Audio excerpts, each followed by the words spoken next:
पनौती बहू। किसी की वजह से अगर कोई काम रुकता ही चला जाता है तो लोग उसे पनौती कहने लगते हैं। अरे आज हम लोगों की जूस की फैक्ट्री का माल ट्रक में लद कर शहर जा रहा है। डिलीवरी होते ही पेमेंट भी आ जाएगी। लाखों रुपए का माल है। लेकिन थोड़ी ही देर में रितु का पति दौड़ता हुआ आता है। पिताजी, पिताजी, वो जूस से भरा ट्रक पलट गया। सारा जूस पास की नाली में बह गया। हे भगवान, तेरी शादी के बाद ये पहली बार ऐसा हुआ है। मैं तो बोल ही रहा था कि इस लड़की की कुंडली बनवा लो। देखा, आए दिन नुकसान। बेचारी रितु पर्दे के पीछे से ससुर की बात सुन रही थी, लेकिन करती भी तो क्या, कहती भी तो क्या। अरे रितु, क्यों उदास होती हो? मुझे भरोसा है तुम ही मेरे घर की लक्ष्मी हो। आई आई आई आई आई आई! अरे मेरे पैर में चोट लग गई है रितु, जरा चल डॉक्टर को दिखाते हैं। रितु सास के साथ डॉक्टर के घर जा ही रही होती है कि उसका पैर फंस जाता है और वो सास पर गिर जाती है। हाय रे, पहले से पैर टूटा था, अब ऊपर से मेरे ऊपर गिर गई। हे भगवान, उठा ले मुझे भगवान। आये, आये, आये, कोई उठाओ तो मुझे।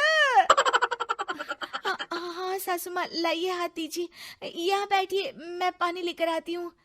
अरे अब तो डॉक्टर भी चला गया होगा। अरे इस लड़की के कारण पता नहीं मैं अपने पैरों पर खड़ी भी हो पाऊंगी कि नहीं। माँ, बहुत घबराहट हो रही है। कल मेरी अपनी खुद की फैक्ट्री शुरू होने वाली है। पता नहीं कैसा रहेगा मेरे लिए बिजनेस। अरे क्यों नहीं बेटा, अच्छा होगा। इतनी लगन और मेहनत जो की है तूने, बस तेरी बीवी का मनहूस साया ना पड़े। अरे जब से आई है कुछ ना कुछ मनहूस होता ही चला जा रहा है। कैसी बात कर रही हो माँ? एक तो वो अपना घर परिवार छोड़कर हमारे लिए यहाँ आई है, और तुम हो कि दिन बीतते हैं और एक दिन। निकल इस घर से, मैं कहती हूँ निकल। जब से यह लड़की मेरे घर की बहू बनी है, हर जगह घाटा, हर जगह नुकसान। कभी सास का पैर टूट रहा है तो कभी जूस का ट्रक ही गिर जा रहा है। अरे अब तो हद ही हो गई। मेरे बेटे का इतना भारी एक्सीडेंट कि वो कोमा में चला गया। वो तो शुक्र है कि जान बच गई। नहीं नहीं, हम ऐसी लड़की को अपने घर में रख ही नहीं सकते। अब तो रितु को भी लगने लगता है कि वो मनहूस है। वो चुपचाप घर छोड़कर निकल जाती है। चलते चलते रितु एक जंगल में झोपड़ी में पहुंच जाती है, जहां एक साधु तपस्या कर रहे होते हैं। आ गए बेटी, क्यों परेशान होती है? ये तो जीवन का नियम है। इंसान हमेशा नकारात्मक चीजों को ही सुनता, देखता और समझता है। किसी की अच्छाई उसे नजर ही नहीं आती। आपने मुझे बेटी कहा है तो शरण भी दे दीजिए बाबा। मैं आपका सारा काम कर दिया करूंगी, बस आपके जीवन में मेरे जैसी बेटी की वजह से कुछ बुरा ना हो। साधु आंख बंद करके मुस्कुराता है और रितु उनके घर की बेटी बन जाती है। पिताजी, भोजन तैयार है, आकर खा लीजिए। बेटा, जो भोजन तूने बनाया है उसमें सांप का जहर है। वो खाकर मैं मर सकता हूँ। नहीं नहीं पिताजी, खाना तो मैंने अपनी आंखों के सामने बनाया है, यहाँ तो कोई सांप आया ही नहीं। ठीक है, फिर ला मैं खा लेता हूँ। साधु खाना खाने जाता ही है कि खाना रितु के हाथ से गिर जाता है और वो खाना बिल्ली खा जाती है। बिल्ली उस खाने को खाती ही मर जाती है।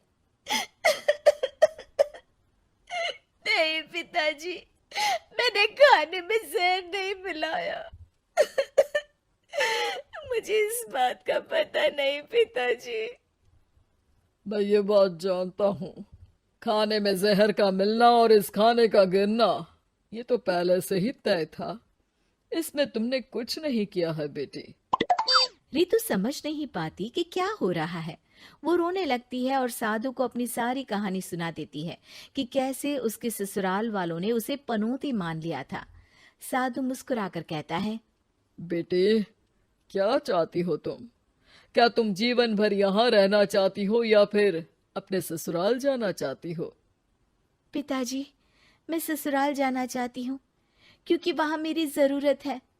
मैं चाहती हूँ कि मेरे ससुराल वाले मुझे पनौती यानी कि मनहूस ना समझे। उन लोगों को पता चले कि मैं उन लोगों का भला ही चाहती हूँ। ठीक है बेटा, ऐसा ही होगा।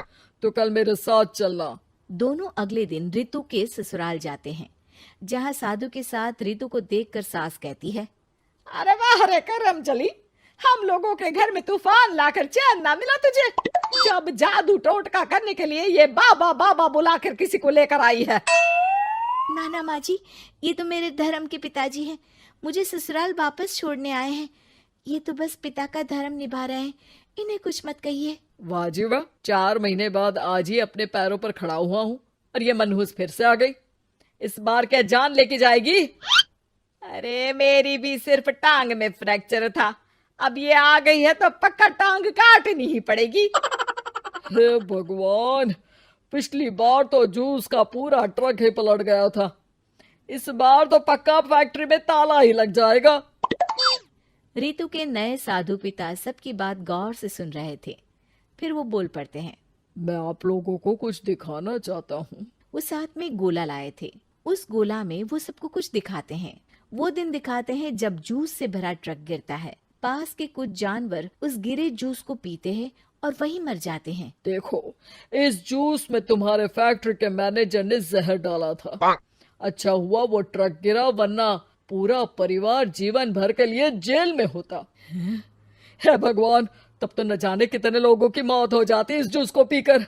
शुक्र है भगवान का, अनहोनी से बचा लिया। फिर वो दिन देखते हैं जब पति का एक्सीडेंट हुआ था, लेकिन रितु के करवा चौथ के व्रत के कारण वो बच जाता है, वरना तो मृत्यु निश्चित थी। सभी रितु की तरफ देखते हैं। बाबा, मैं तो मनहूस नहीं हूँ। शुक्रिया बाबा, मेरे मन में जीवन भर का बोझ रहता कि मैं इन लोगों के दुख का कारण तो नहीं। नहीं नहीं बेटा, मनहूस तो ईश्वर किसी को नहीं बनाता। हर चीज का एक वक्त होता है और जो होना है वो तो होता ही है। मुझे माफ कर दे बहू, तू तो इस घर की लक्ष्मी है, रक्षक भी है। हम लोगों को माफ कर दे बेटा। रितु को ससुराल में छोड़ बाबा वापस चले जाते हैं।